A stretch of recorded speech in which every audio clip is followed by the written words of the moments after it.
Jadi hari ini kita mengadakan pelatihan dan bimbingan teknis untuk pendataan SDGs tahun 2021. SDGs itu kepanjangannya Sustainable Development Goal, artinya pembangunan yang berkelanjutan.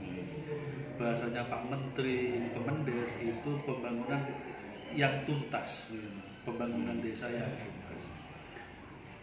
Melalui pelatihan ini kader disiapkan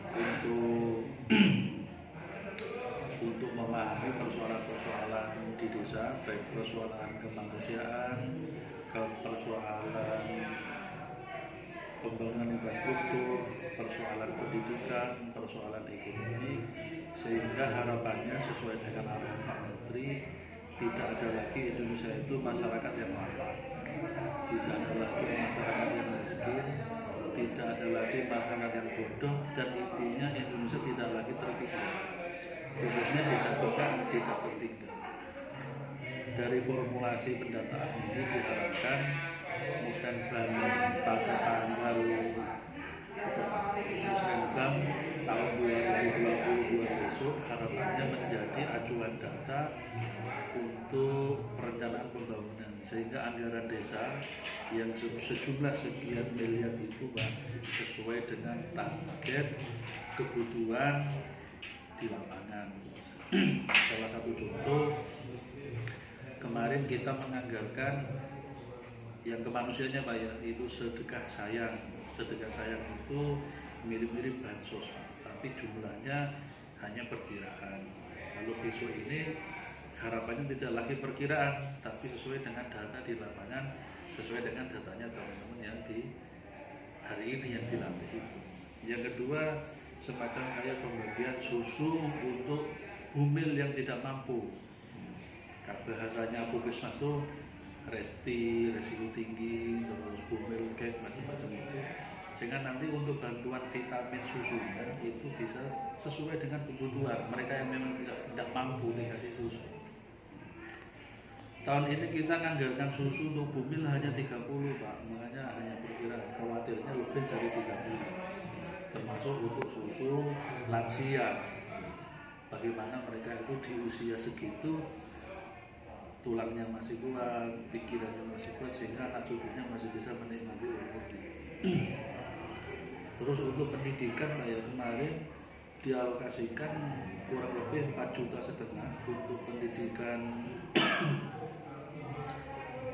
untuk pendidikan yang istilahnya itu yang jenjangnya lebih ke atas. Mereka yang lulus SD tidak mampu ke SMP dibiayai, mereka yang lulus SMP tidak lulus SMA dibiayai. Tapi sampai hari ini karena miskin data masih belum ada yang nyetor Pak, data dari RT itu. Ya mungkin karena miskinnya.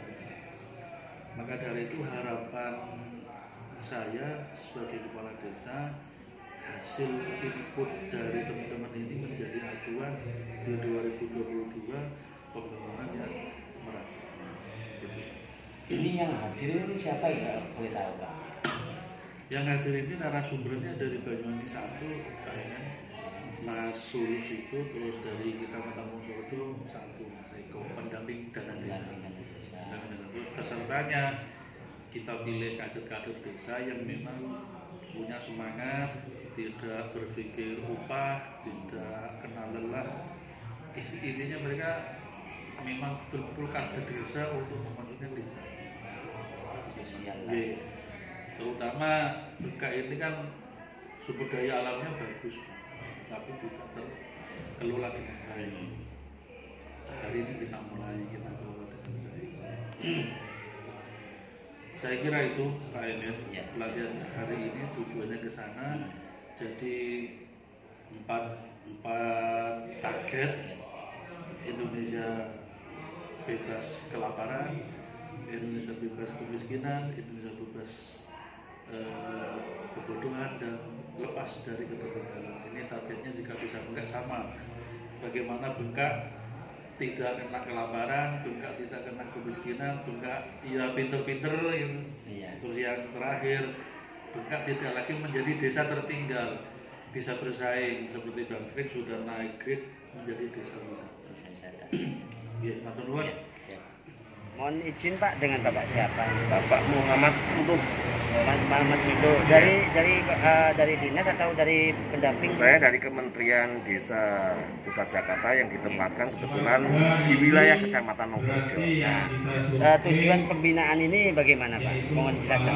Baik, jadi kebetulan pembinaan ini adalah bimbingan teknis, bimbingan teknis yang memang ditujukan untuk mendata SDGs. Jadi data-data SDGs itu adalah Sustainable Development Goal. Jadi untuk tujuan pembangunan yang berkelanjutan dari sebuah desa perlu data dasar yang akurat, ya. Data dan dasar yang akurat inilah yang kemudian dihimpun oleh masing-masing relawan SDGs yang kemudian nantinya akan dikumpulkan jadi satu per desa menjadi dasar untuk pembangunan tiap tahunnya sampai dengan pembangunan jangka panjangnya. Ya, gitu. Apa itu contoh-contohnya itu pendataannya seperti apa Pak? Jadi contohnya misalkan di situ ada pendataan ekonomi, ya.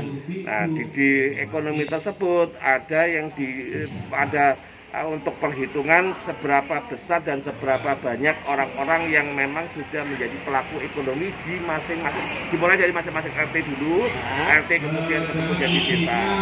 Nah, di masing-masing RT yang disurvei tersebut, kalau memang ada data, misalkan ada, kalau di Nongsorejo kan banyak yang pabrik tahu, ya.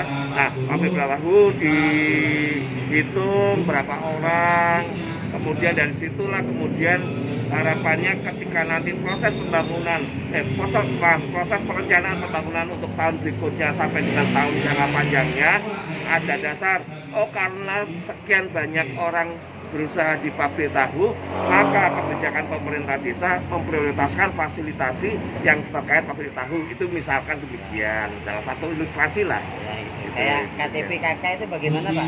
Kalau KTP KK itu kaitannya dengan mekanisme sistem pendudukan dan itu di luar yang pendataan, karena kalau yang di dalam pendataan kami hanya seputar yang terkait dari potensi masing-masing pribadi, potensi masing-masing keluarga, potensi masing-masing RT sampai dengan potensi masing-masing desa. Jadi bukan mekanisme sistem kependudukan. Kalau sistem kependudukan saya yakin sudah tertata rapi, walaupun tidak ada ataupun adanya SDGs ini. Jadi tujuannya ditarik ulur itu mencerdaskan masyarakat desa ya? Bukan untuk mencerdaskan masyarakat desa, tapi adalah untuk mendapatkan dasar agar nantinya pada saat perencanaan pembangunan berikutnya ada datanya, dasarnya, gitu.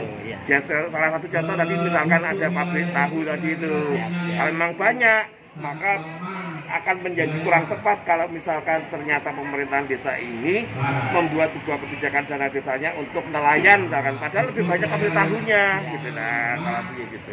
Oke Bapak Sulu, terima kasih banyak. Terima kasih. Dari RT 4 RW 1 Dusun Kerajaan. Dengan kegiatan ini apa yang sampai terima Bu? Kalau saya menerimanya untuk mendata semua warga, karena selama ini pendataan warga itu kan jarang penuh tercover. Jadi tujuannya pelatihan ini untuk mengcover semua warga yang ada di desa Bengkak terutama nggih. Jadi yang sudah meninggal, yang baru lahir itu tercovernya nanti setelah pendataan. Terima kasih ya Bu.